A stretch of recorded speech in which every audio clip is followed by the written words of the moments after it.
So I bring you my President's report after 3 long years. I want to start by saying how truly privileged I am to be a member of this wonderful community at this momentous time in history. When Ukraine and Ukrainians around the world have become the catalyst and will be the instrument of the defeat of the most criminal regime on this planet.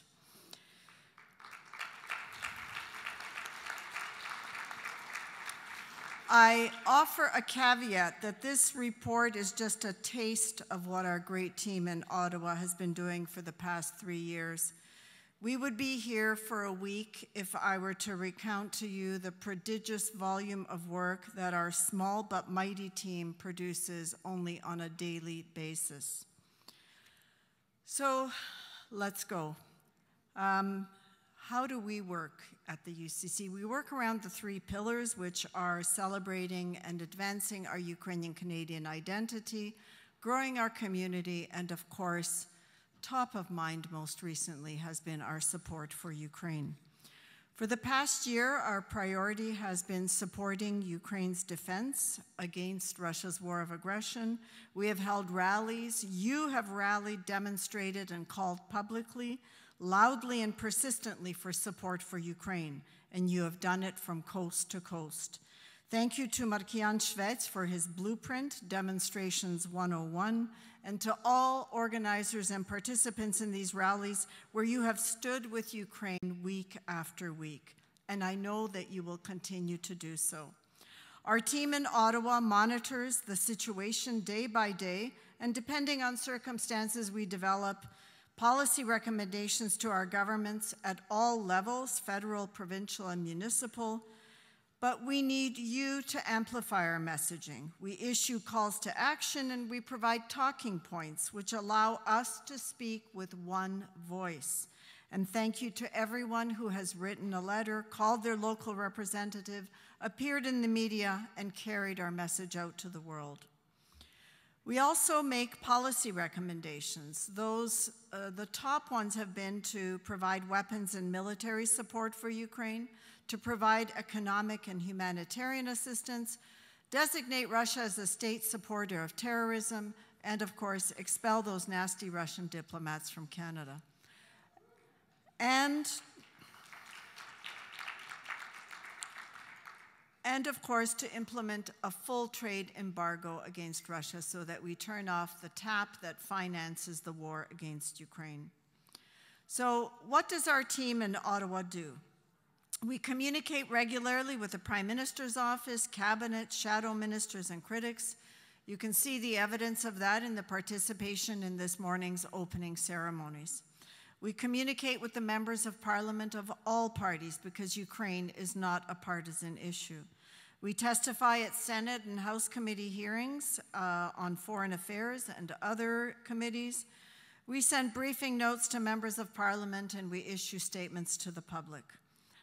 Ora Zakidaiski issues daily briefings, which I'm sure that all of you read. We share those with our fellow Ukrainian diasporas around the world. We take the temperature regularly. We need to know what the Canadian public is thinking and doing and how strong our support is. We've conducted 2 public opinion surveys with Abacus in the last year, and you have seen the results of that. We know that support for Ukraine remains strong. We inform you and the Canadian public through webinars, whether it's on human rights, international law, war crimes, and of course, Bob Ray has been a regular participant in these seminars. He has never said no to us once. The results of all of our advocacy, of course, are multifold. The one that we, I think, consider to be the most significant is the motion in the House of Commons where Russia was declared a supporter of genocide. The acts that are being committed are genocide against the Ukrainian people. We thank the members of Parliament for unanimously supporting that. We've also, this has also resulted in robust support by the Government of Canada for Ukraine. You heard the Prime Minister speak of that this morning. $320 million in humanitarian assistance, $620 million in bilateral loans, $1.4 billion in loans through the International Monetary Fund, $35 million in development funding, almost $40 million in peace and stabilization operations, $626 million in direct military support, including lethal weapons, and of course the renewal of Operation Unifier as part of the multilateral training mission, which in large part has contributed to the success of the Ukrainian armed forces. We can all be proud that our Canadian armed forces helped to build a strong military. And of course, the support of Canadian and allies, all our allies, in imposing sanctions on Russian entities and individuals and wrongdoers. We have worked closely with our fellow organization, the Canada-Ukraine Foundation, in the Ukraine humanitarian appeal. When the drums of war started to roll in the fall of 2021, we gathered and agreed together that we would establish with the Canada-Ukraine Foundation the Ukraine Humanitarian Appeal. To date, that appeal has raised over $46 million to provide humanitarian assistance and relief in the areas of assistance to displaced persons, medical care, emergency shelter, and food security. The Canada-Ukraine Foundation will be presenting a detailed report later in our deliberations. And a big thank you to everyone at CUF for the incredible work and the most rewarding partnership. I'm also proud to say that worldwide, Canadian donors are the principal supporters of the Ukrainian World Congress Unite with Ukraine campaign. You will hear more about that from Christina Valler and Paul Grod when they report on Saturday morning. We didn't just wake up on February 24th and begin our work. Our team in Ottawa, our entire organization, worked very diligently prior to that, but on an entirely different plane with a different focus. And I know that you are most interested in the last 8 months. So I refer you to our written report to see what we did before that, and hopefully we'll continue doing when the war is over. So despite the war, life goes on and our community institutions continue to function. We have held many of our flagship programs despite the pandemic. We gathered our educators at the National Conference for Ukrainian Educators. Almost 300 participants from 20 countries participated in an online conference on Ukrainian education in the new reality. At that time, it was the pandemic. Now it's the war, where many Ukrainian children continue to learn online. This was organized by the National Ukrainian Education Council of the UCC in partnership with the Educational Coordinating Council of the Ukrainian World Congress. We also celebrated the 80th anniversary of this organization. 2021 marked that anniversary, but because we could not gather in person, we instead launched a video project exploring the history and the work of our community over the decades. We prepared short videos, which are still available on our website. We commend them to you because they provide an easy-to-digest picture of what we have been doing over the many past decades. And of course, every year we celebrate Vyshyvanka Day. Every year in May, we gather in our finery and we celebrate our heritage. During the pandemic, of course, those were held virtually. And the Prime Minister, the members of Parliament, and local politicians love to participate in that celebration because it is a visible way for them to show that they support and recognize us. And we have an active Museum, Archives, and Research Institutions Committee, which organized a series of workshops for the community focusing on effectively documenting and preserving the richness of our community's archives. And I know that we all personally, individually, have those archives probably in our basement. And I ask and encourage each one of you to think about donating those archives and preserving our history. We, every year and for many years in the past, have commemorated the Holodomor through our Holodomor Commemoration, Awareness, and Education Committee. They oversee our programming during Holodomor National Awareness Week, and through the Education Committee, organize regular teachers and educators conferences focusing on Holodomor education. And thanks to their efforts, the Holodomor is now taught in schools across Canada.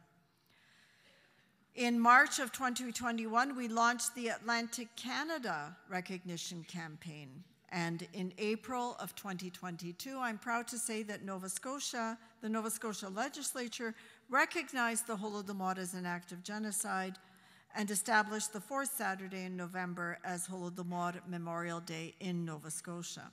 We're still working on Newfoundland, New Brunswick, and PEI, and then we'll have a full house.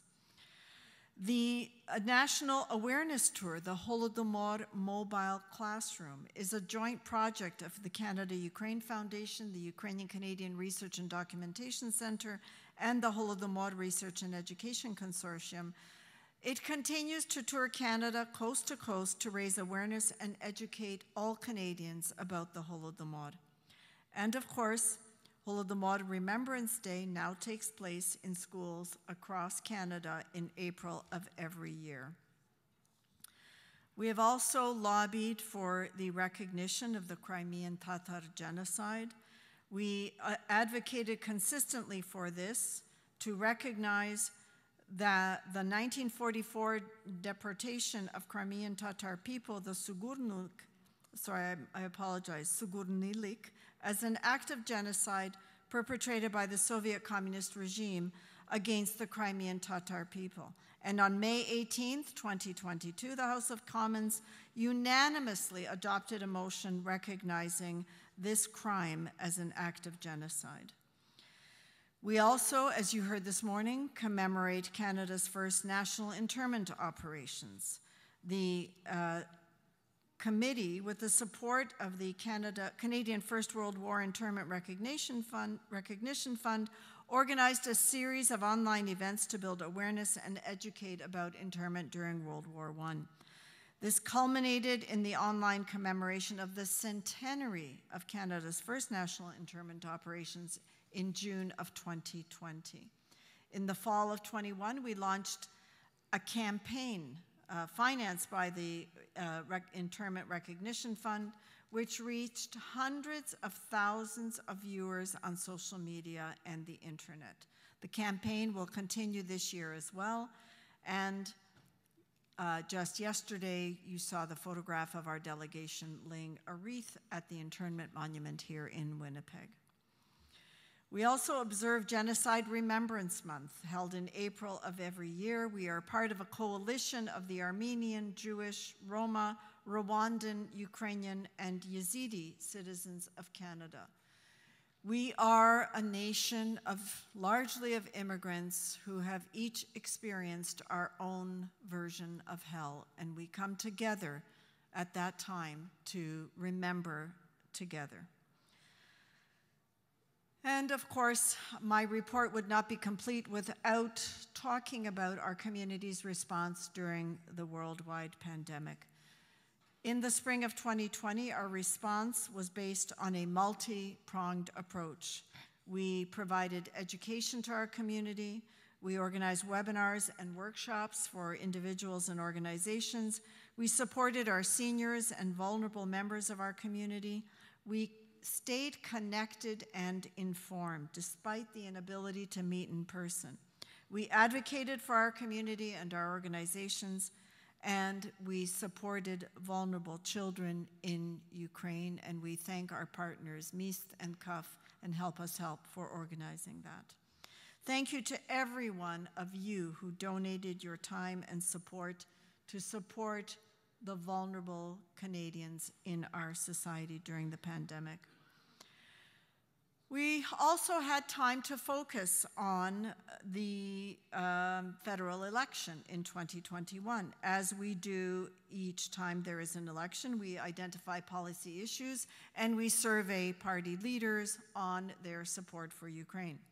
So we asked them about strengthening Canada-Ukraine defense and security relations, supporting democratic and economic reform in Ukraine, ensuring quality, safe, and affordable care for seniors, and welcoming newcomers to Canada. And of course, this was before the war. That survey would look very different today. We publish those reports, and we provide them so that our community can understand how best to cast their ballot to ensure ongoing support for Ukraine. We also ventured upon what, admittedly, I thought might not fly as a project, but which just blew our socks off, if I can use a colloquialism, in terms of how successful and robust the response was. We consulted with statisticians and who told us, well, you know, you don't have really an organized way of reaching all 1.4 million Ukrainian Canadians. If you get 1,000 responses, that will be considered very successful. Well, before we knew it, we had close to 4,000 responses, and if we had kept the link open, it would have grown.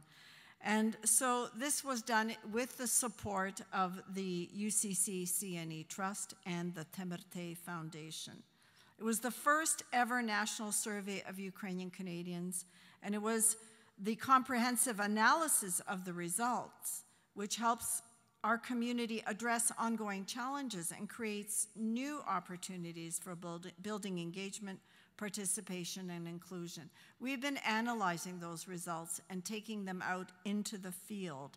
And of course, now that we're able to travel again, we'll be able to do that much more effectively.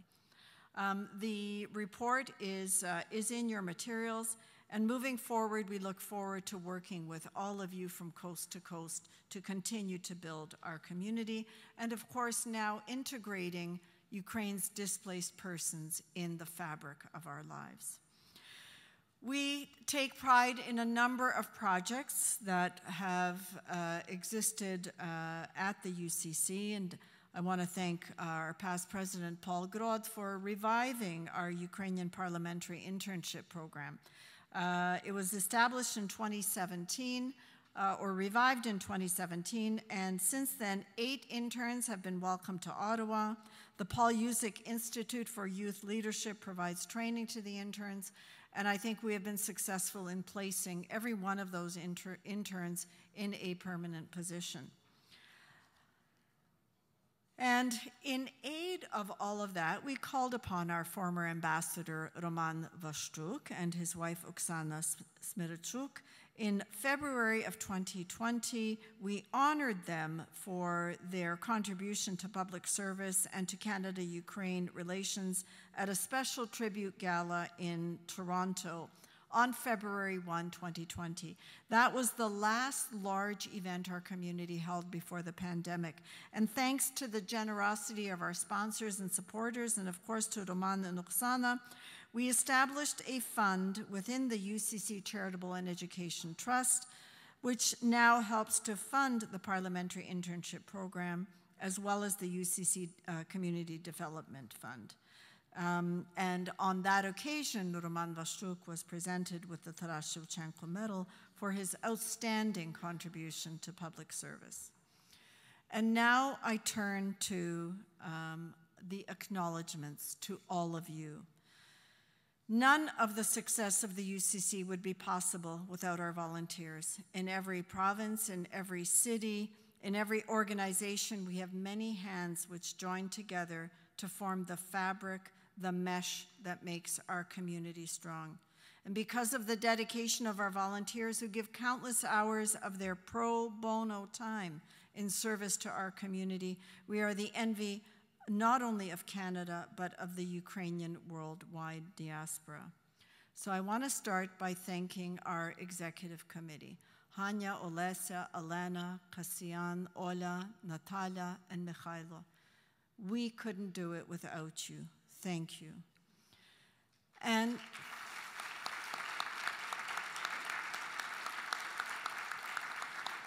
of course, our board of directors.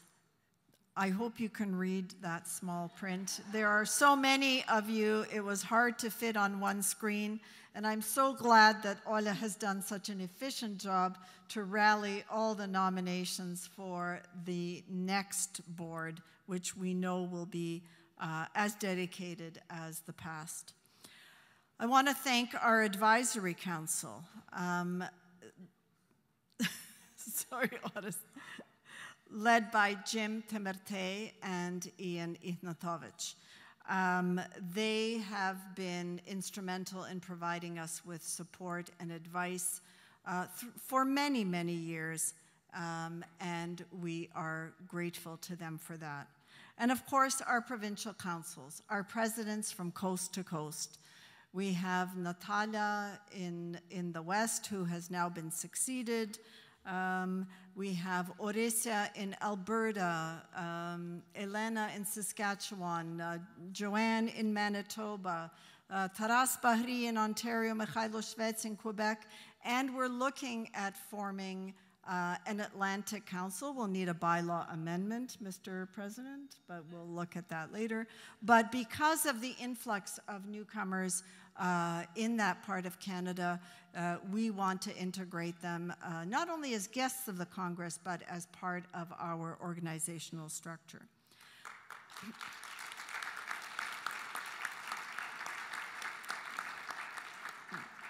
We thank our many committees who have persevered throughout the pandemic and who continue to operate, and of course, our donors. We could not do it without our donors. I am so grateful. Many of you are here. We need to feed the engine that does the work, and that is your invaluable contribution to our work. I also want to thank the volunteers who are helping today. You are at every door. You're in every corner. And I apologize for not wearing my badge. I get stopped at the door, which means you're doing your job. So, and of course, I want to thank our UCC staff. They are amazing. As I said, they're a small, lean, mean fighting machine. They are led by our CEO and Executive Director, Ihor Michalchishin. Orest Zakidaiski provides us with invaluable policy advice. There is no one who knows more about Ukraine than Orest. And without his 4,000 pings a day, I would not know what's going on in Ukraine. And it is invaluable advice that he provides us. Leszek Demkovich, of course, is our administrator here in Winnipeg. Asya Kuzma recently left us, but she was our National Fund Development Manager until very recently, and she continues to volunteer her time with us. She has been succeeded by the amazing Lesya Skiba as our National Fund Development Manager. I encourage you to meet her today. She is circulating in the audience. And of course, on the policy side, we have the expert advice of Tara Katrusiak-Baran, who has helped with many of our projects. Danya Vasilik is our SUSC National Coordinator. She brings the enthusiasm that she brought with her from Australia to her work here, and we are grateful for all that she does. Zoila Tellis is our bookkeeper who understands all the mechanics of all the finances that make our organization work. And of course, Thaisa Misakovitz has kept us sane over the last 8 months. She has been helping Ihor manage his inbox, which has, I'm sure, crashed many times. So thank you to all of you. And if you're in the room, please stand up. Sorry. My bad glasses, I blame my glasses. I missed Mariana Sauka, who is not able to be here today. She is our outreach and program coordinator. She has an exam that she has to write, and her nasty professor wouldn't excuse her. So, but we understand all of that. And of course, thank you to the organizing committee of this Congress. It has been a full-time job for all of you. Hanya Kasian, Joanne, Lesia Shvaluk, Nadia Kmet, Marika Diakiu, Marika Kulik, and Ostap Skripnik. This has been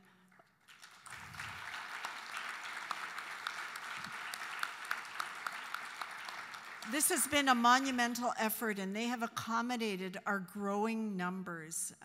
You know, when we started planning this during the pandemic, we really did not anticipate, you know, that you would all be so willing and eager to travel and meet again. So we sold out 3 room blocks.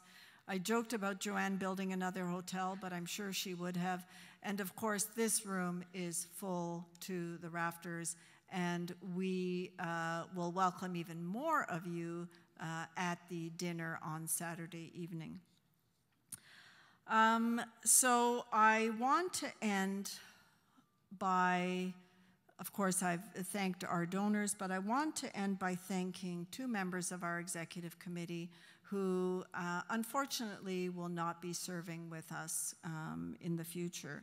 They have decided to take a rest and pursue other opportunities in the community, using their incredible skill and knowledge to expand the work that we know will need to be done in the coming months and years. So it's my pleasure to honor today Olesia Luciu Andriovic and Ola Grod.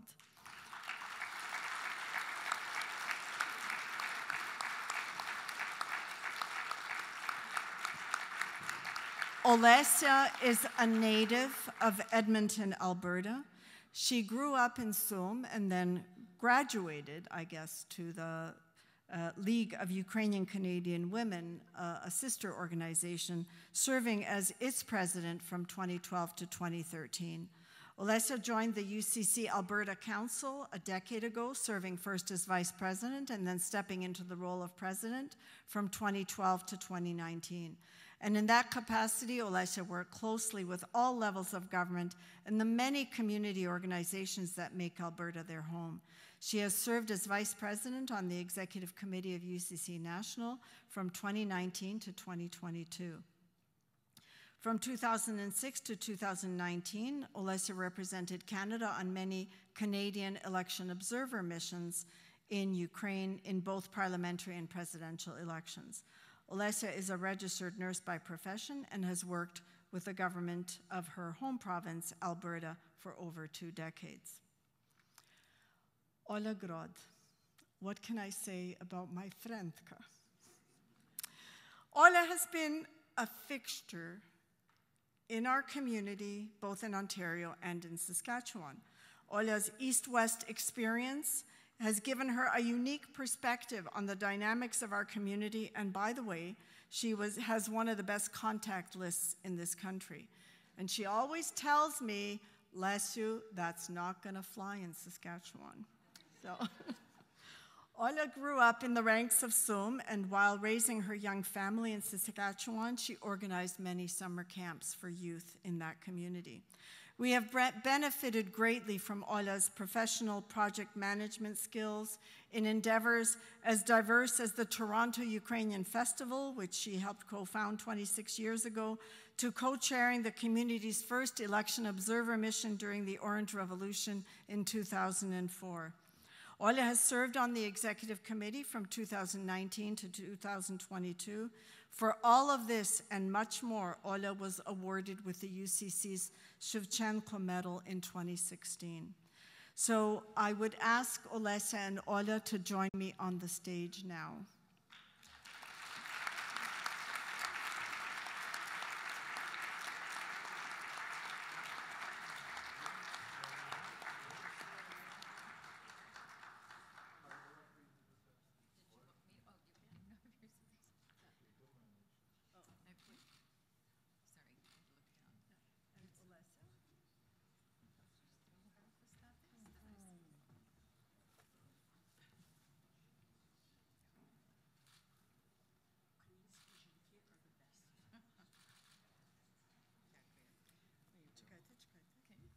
So Olesya and Ola, we would like to present you with a token of our appreciation.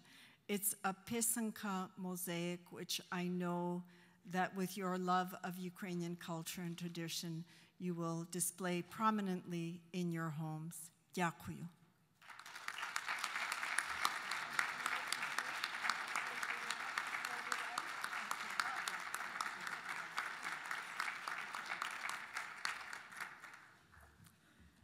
And with that, I conclude my report. Thank you, Mr. Chair.